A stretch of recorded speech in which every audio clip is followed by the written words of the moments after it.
Dear किसान YouTube channel पर आपका एक बार फिर स्वागत है। किसान भाइयों, आज के इस वीडियो में हम बात करेंगे कि जो कपास की बिजाई के बाद में 4-5 दिनों के दौरान हमें हल्की सिंचाई कपास में स्प्रिंकलर से ट्यूबवेल से क्यों देनी चाहिए, इसके क्या फ़ायदे होते हैं और इसकी क्यों आवश्यकता होती है। तो इस बारे में आज के इस वीडियो में हम बात करेंगे। ये वीडियो बेहद उपयोगी है उन किसानों के लिए जिन्होंने अपनी कपास की बिजाई अभी करी है या फिर उनको कपास की बिजाई करनी है, क्योंकि पौधे ज़्यादातर ऐसा देखने में आता है कि कई बार मौसम के ऊपर नीचे होने से पूरा जर्मिनेशन नहीं हो पाता, सही से अंकुरण नहीं हो पाता और हमें उसमें सिंचाई देनी पड़ती है। तो आपको इसमें कुछ बातों का ध्यान रखना चाहिए। सबसे पहली बात, आपको सिंचाई अपनी कपास में बिजाई के कितने दिनों के बाद में देनी चाहिए।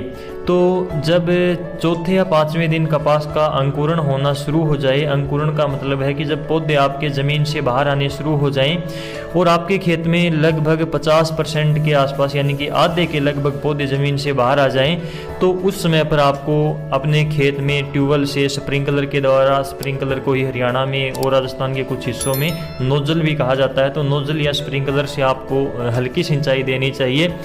और ये सिंचाई कितने टाइम की होनी चाहिए, तो 20 मिनट से लेकर आप आवश्यकता के अनुसार 40 मिनट तक इसको चला सकते हैं अपने खेत के अंदर, जिससे कि नमी पर्याप्त मात्रा में पौधे की जड़ तक पहुंच जाए और ऊपर से पूरे खेत में नमी होगी। तो और पौधे की जड़ में जब ताज़ा पानी जाएगा तो पौधा अपनी पूरी ऊर्जा के साथ में ज़मीन से बाहर आने की कोशिश करेगा।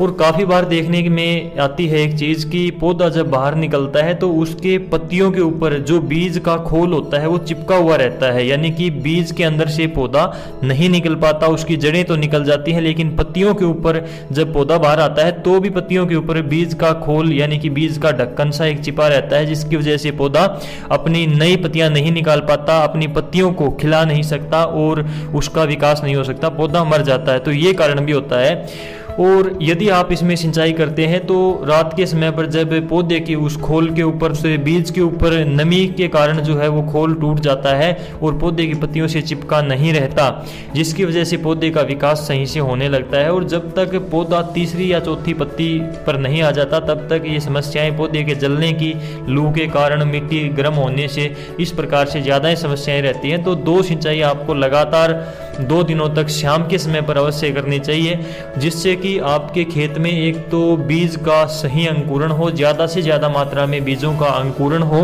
और पौधा जब ज़मीन से बाहर निकले तो अपनी पूरी ताकत के साथ निकले, ताकि उसमें एक अच्छी ग्रोथ आपको देखने को मिले। तो दोस्तों, इस प्रकार से जो कपास की बिजाई के 5 या 6 दिनों तक एक सिंचाई की आवश्यकता पड़ती है, तो इसके काफ़ी सारे फायदे होते हैं। और यदि आपके खेत में अंकुरण कम हुआ है तो आपको ज़रूरी है कि आपको ये सिंचाई करनी चाहिए, जिससे कि आपके खेत में जो बचे हुए ज़मीन के अंदर बीज पड़े हैं वो भी अंकुरित हो जाएं, वो भी बाहर आ जाएं। तो इस प्रकार से ये सिंचाई आपको देनी चाहिए। ये सिंचाई आपको शाम के समय पर ही देनी चाहिए, क्योंकि शाम के समय पर जब आप सिंचाई देते हैं तो पूरी रात खेत के अंदर नमी रहती है, ठंड रहती है, जिसकी वजह से पौधा तुरंत ज़मीन से बाहर आने की अपनी ऊर्जा के साथ में कोशिश करता है। और यदि आप दिन के समय में सिंचाई करते हैं तो ज़मीन पहले से ही गर्म होती है और पानी आधा वैसे हवा के साथ में या धूप के साथ में उड़ जाता है, और जब आप सिंचाई करते चलते हैं तो पीछे से ज़मीन आपकी सूखती रहती है, तो वो चीज़ कोई काम नहीं आएगी, वो सिंचाई आपके काम इतना नहीं आएगी। और पौधा दिन में जब बाहर निकलता है तो इतनी ज़्यादा धूप होती है कि वो मुरझा जाता है। और यदि आप शाम के समय पर सिंचाई करते हैं तो पूरी रात आपके खेत में ठंड रहती है, नमी रहती है।